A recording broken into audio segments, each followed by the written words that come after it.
কোরআন সুন্নাহকে বুঝতে গিয়ে কার বুঝ অনুযায়ী বুঝবেন? কোরআন পড়া শুরু করলেন, হাদিস পড়া শুরু করলেন, এটাকে পড়লেই হবে না, এটাকে বুঝতে হবে। নিজের বিবেক দিয়ে বোঝার চেষ্টা করলে ধ্বংস হয়ে যাবে। আজকে যেটা তথাকথিত বক্তারা যে ঘটনা ঘটাচ্ছে, সাধারণ ছেলেপেলে বক্তা হয়ে যাচ্ছে, আলেম হয়ে যাচ্ছে, ওকে বলছে যে বাংলার জাকির নায়ক। আস্তাগফিরুল্লাহ, নাউজুবিল্লাহ। ওই গাধা জানেটা কি?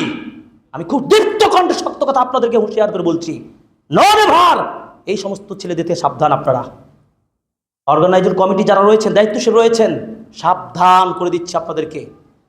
বাংলার জাকির নায়ক এত সহজ বিষয় না।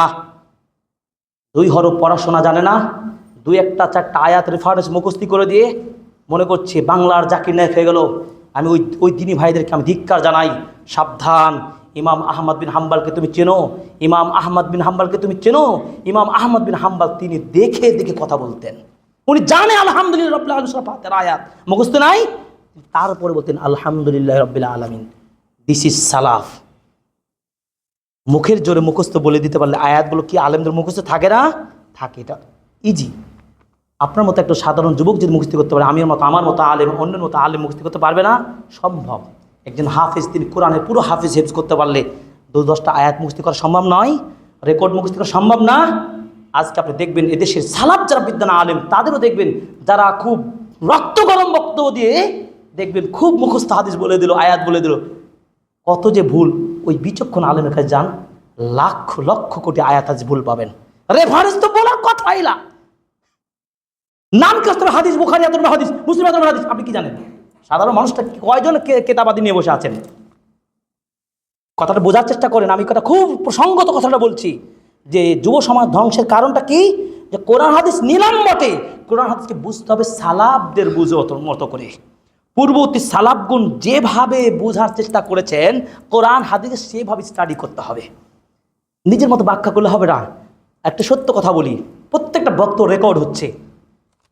আমি ব্যক্তিগতভাবে চেষ্টা করি অ্যাজ এ তালিবে ইলম হিসাবে, চেষ্টা করি একটা হাদিস অর্থ জানলো হাদিসটা আবার রিভিউ দেওয়ার চেষ্টা করি, নাম্বার 1। নাম্বার 2, হাদিসের অর্থটা বুঝতে পারলেও আজকে গুগলে হেল্প করে আমাদেরকে। ম্যাক্সিমাম আরবি কিতাবগুলো আপনি গুগলে পেয়ে যাবেন। আমি মূল কিতাব নিয়ে বেড়াতে পারছি না, বাট আমার মোবাইল ফোনে সব কিতাবাদি আপনি পাবেন। এখন সার্চ দিলেই পাবেন। এই ইনহেরাপুর, এই বইটা যে সার্চ দেন আপনি পেয়ে যাবেন, ইনহেরাপুর শাবাব লিখলেই পেয়ে যাবেন।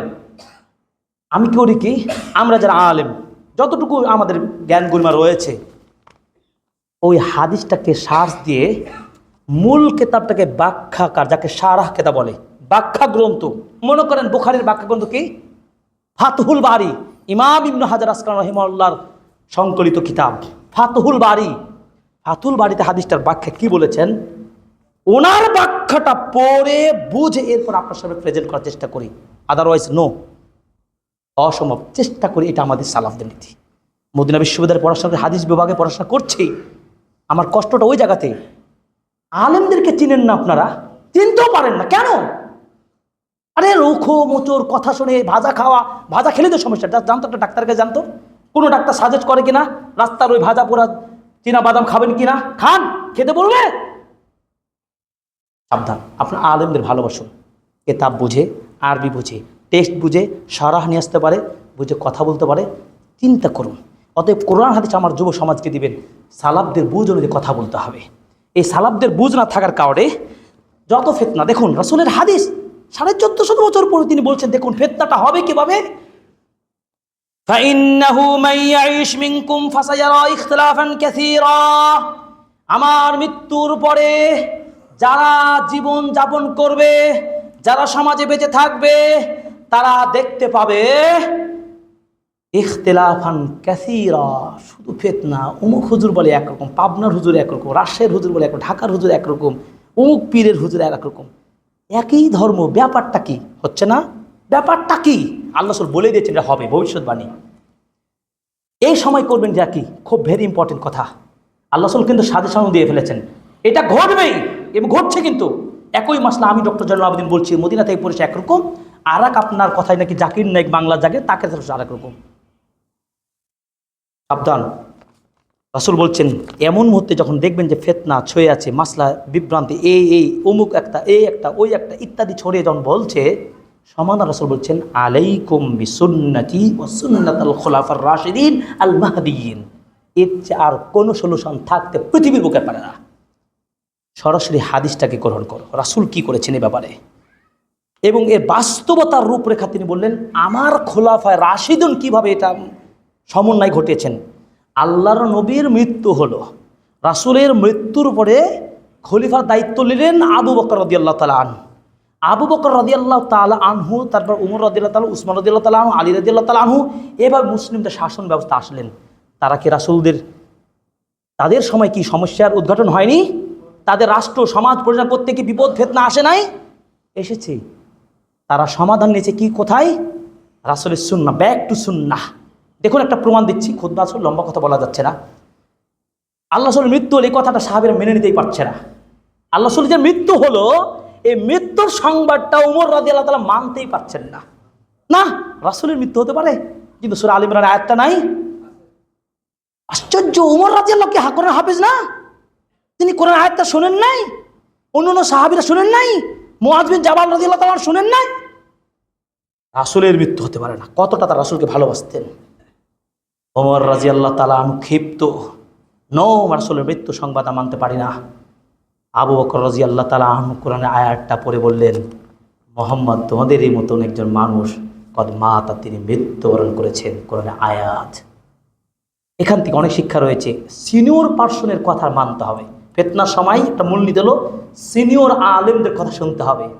এই জন্য এই চুনোপুটুদের সাবধান, চুনোপুটি থেকে সাবধান।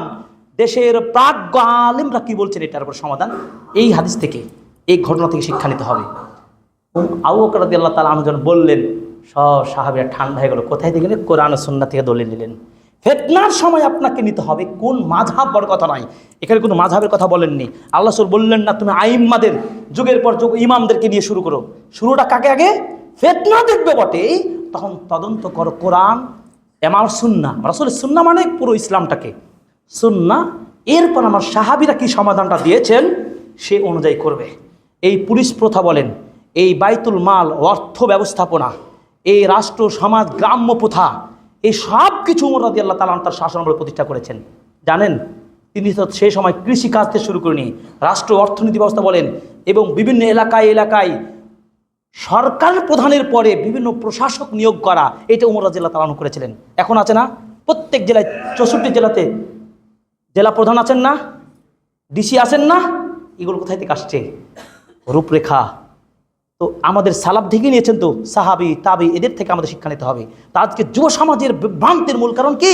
কোরআন হাদিস হয়তো শুরু করলাম, বক্তব্য দেওয়া শিখলাম বটে, কিন্তু ওর ব্যাখ্যা বিশ্লেষণ বুঝটা নিজের মতো নেওয়া শুরু করেছি। আরবি পড়তে তো জানেই, তা সমাধান দেবে কিভাবে? আবশ্যক বুঝতে বোঝাতে পেরেছি। উদাহরণ